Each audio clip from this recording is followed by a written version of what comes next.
Then let's move on. So another feature of the NAND flash is this multi-level cell. So this is different from the SRAM or the DRAM.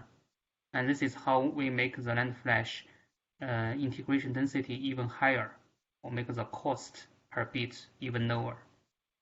So here, one cell can store multi-bit information. One cell here, I mean one floating gate transistor is like one cell.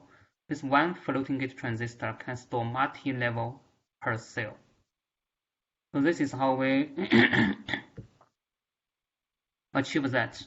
So normally 1 bit per cell, that means we only have 2 states, like 1 and 0.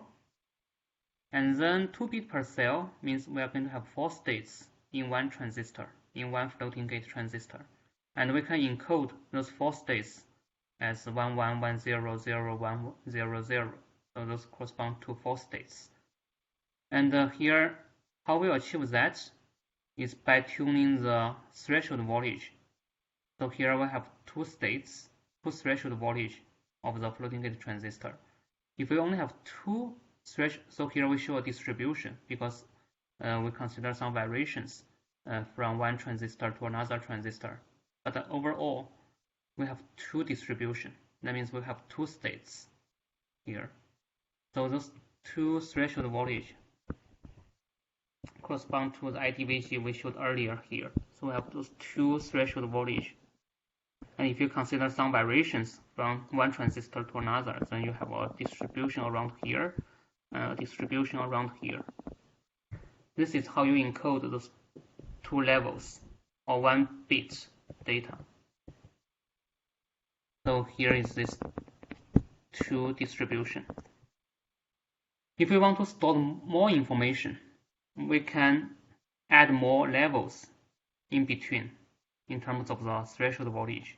Right? So here, if we have the original 2 distributions, but here we have some gap in between, so we can add another 2 distributions in between. Therefore, we can encode them like this one is 0, 0, this is one is 0, 1, and then this one 1, 0, and this is 1, 1. Now, one transistor can store 2-bit information depending on the threshold voltage. The reason that we can have different threshold voltage is because if you think this floating gate transistor, we say that we inject electrons into the floating gate, and then we can change the threshold voltage. Right, so this is a floating gate. We say that we inject electrons into the floating gate, and we have electrons in the floating gate, then the threshold voltage will be higher. But we didn't say how much electrons we need to inject.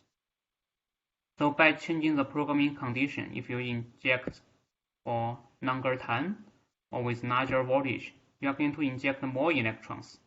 So basically the threshold voltage will be continuously tuned by the number of electrons in the floating gate. So basically, the more electrons in the floating gate, the higher the threshold voltage is.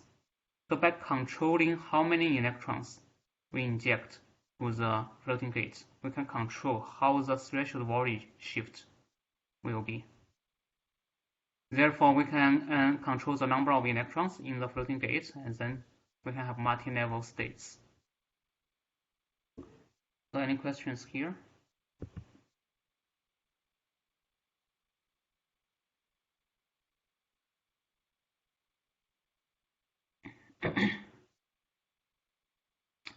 So 2-bit per cell is very common, and actually today's NAND flash, the industry engineered this very aggressively. So nowadays you can buy 3-bit per cell from the market. Many of your SSD is based on 3-bit per cell. I think in the recent 1 or 2 years, some of the companies even offer 4-bit per cell. So of course, 3-bit per cell, that means you are going to have 8 levels. 4-bit per cell, that means you are going to have 16 levels of the threshold. So here we are going to have more levels in between. Then because the voltage range here typically maybe 0 volt to like 8 volts. if you have more levels in between, that means you are going to tighten those distributions to make sure there's a gap between the two distributions that you can deterministically read out the data. If you have some overlap in between, then you cannot distinguish. So that's not good. Of course, you can see the challenge. If you put more levels in between, each level should be very tight distribution. Alright, so this is multi-level cell, and it's very common in today's NAND flash. SSD mostly are like 2-bit or 3-bit per cell, and some of them may have 4-bit per cell. And another reliability issue of the flash memory.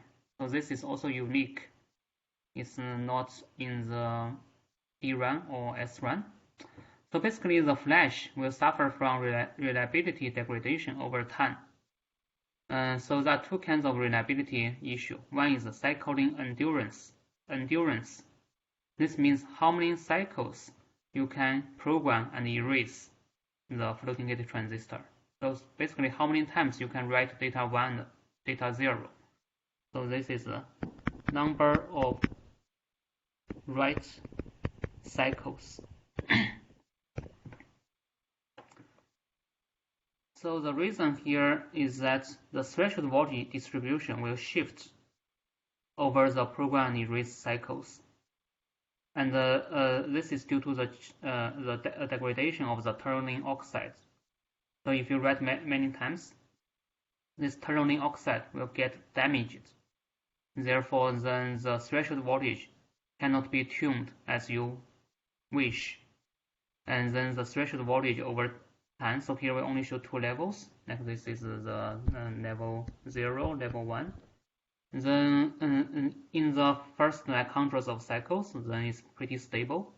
But as the program erase cycles goes by, then they will shift.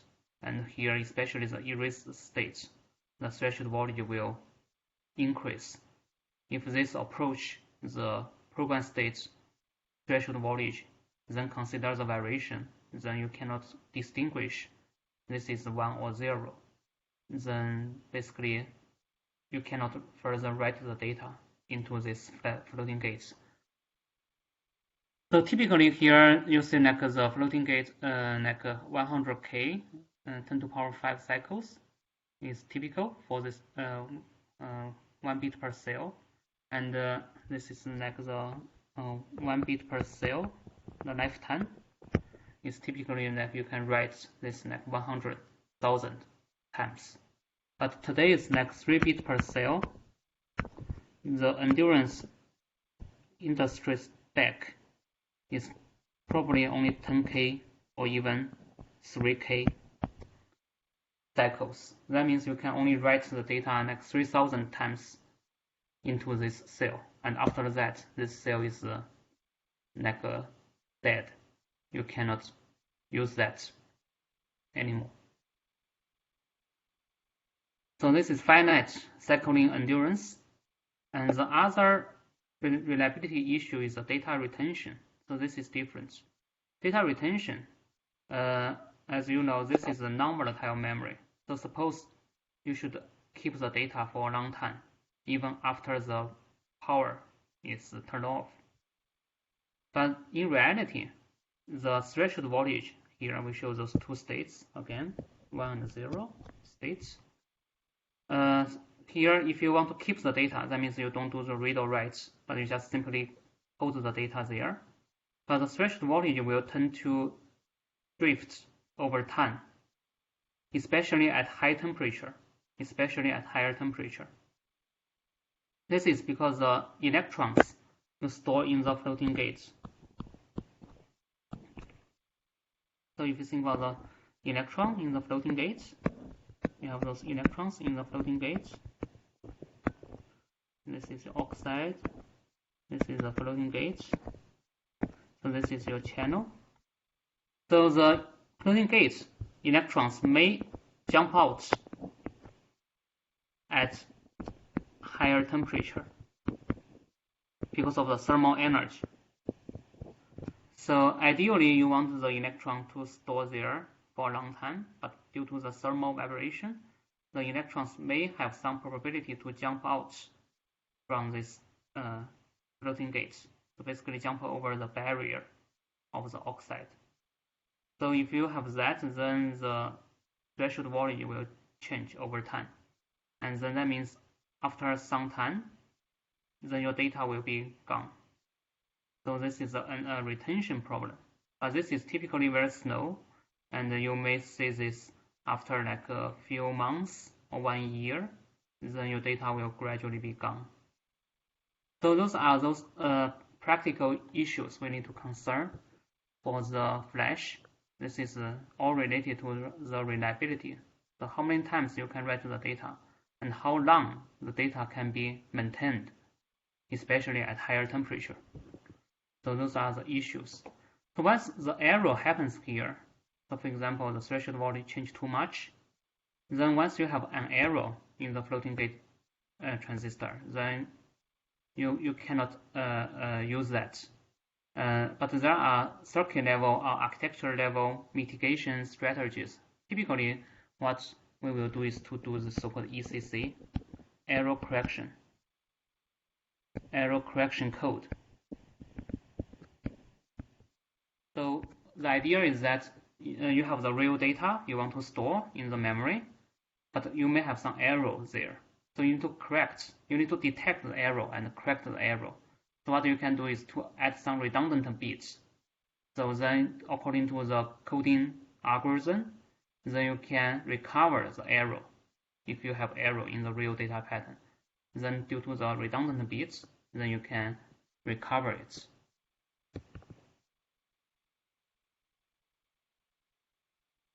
Alright, so then this is the reliability concerns, and you may notice that if you use your SSD for a long time, the usable capacity will shrink. If you notice your folder size, you look at your disk available capacity, you will notice that the available capacity will shrink over time because some of the bits will be permanently be damaged due to those reliability issues.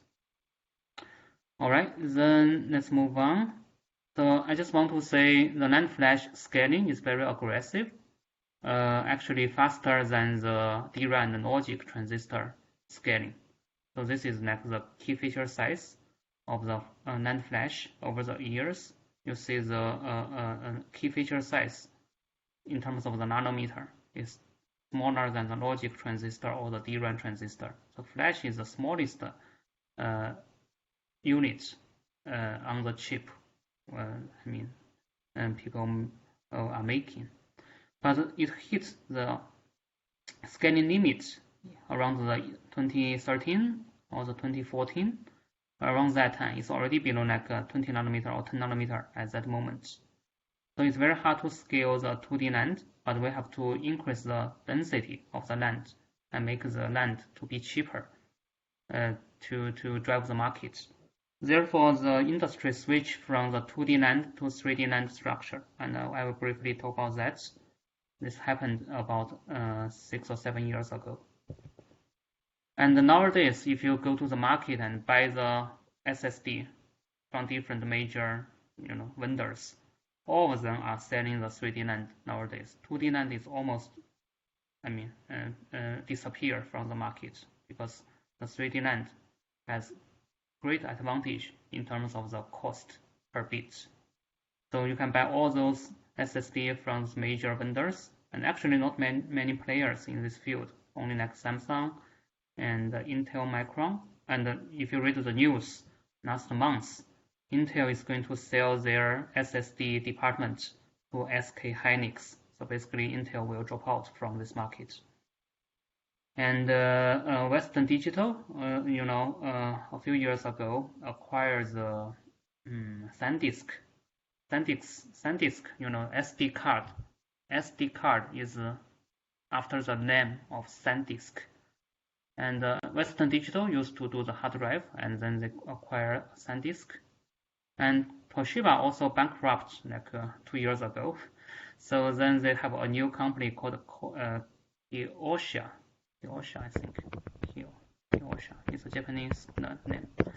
So then they continue the business under the new company. So there are a lot of consolidation in the industry, and this is a very competitive market. Anyway, so let's go to the technical discussion. So the 3D NAND, the idea is to make the NAND string vertical. Okay, this is what we briefly discussed before. So previously, this NAND string, if you see this one, so this is a 2D NAND. So we lay down those transistors on the silicon surface. So right now we are looking at the top view of the silicon surface. So here we are looking from the top view. And all the transistors are actually laid down in the silicon surface. But the 3D NAND is trying to make the transistor string vertically. Therefore, at a single, let's say, NAND string will only occupy 2F by 2F natural space. Then the equivalent area per floating gate transistor, the area will be 4F squared divided by the number of the layers. If number of layers is n, then will be divided by number of n. This is the effective area per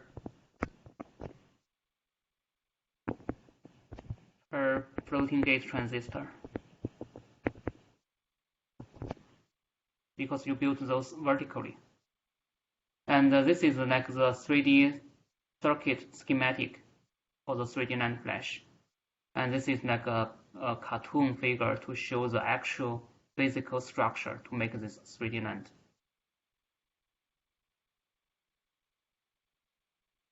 And here are some real images from the microscope. This is actually done by the reverse engineering. I think this is the first generation of the 3D NAND chip from Samsung. And this chip works. And this is a company to basically do the reverse engineering. So they took the image of the 3D NAND, and this is a vertical channel. And then there are so many.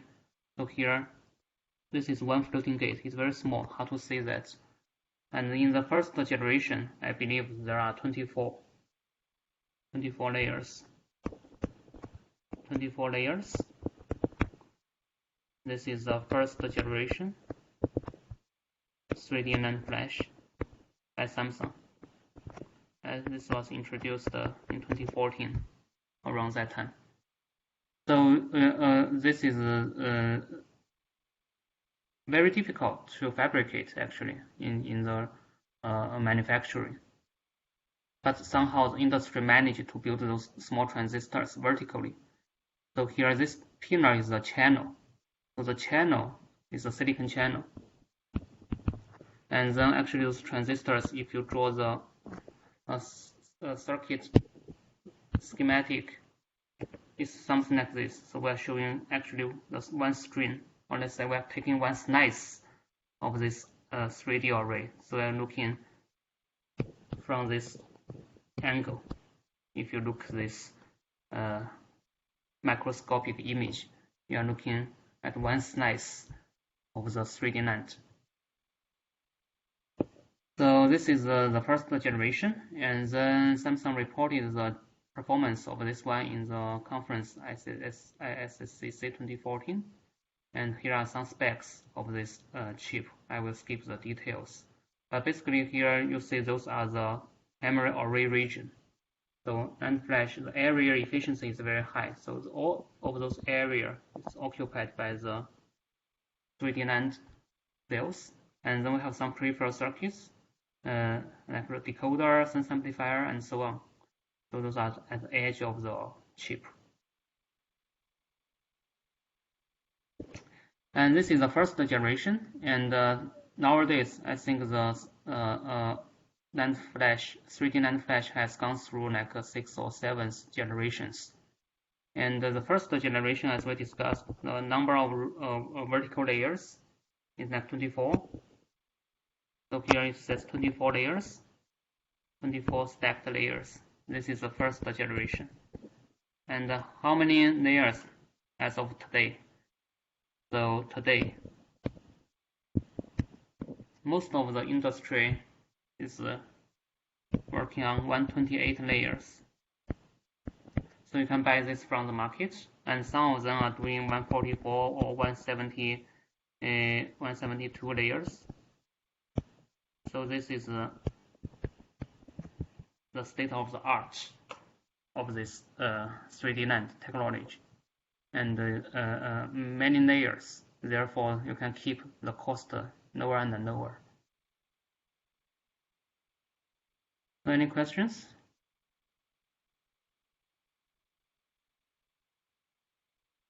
No, then we will stop the lecture here, and then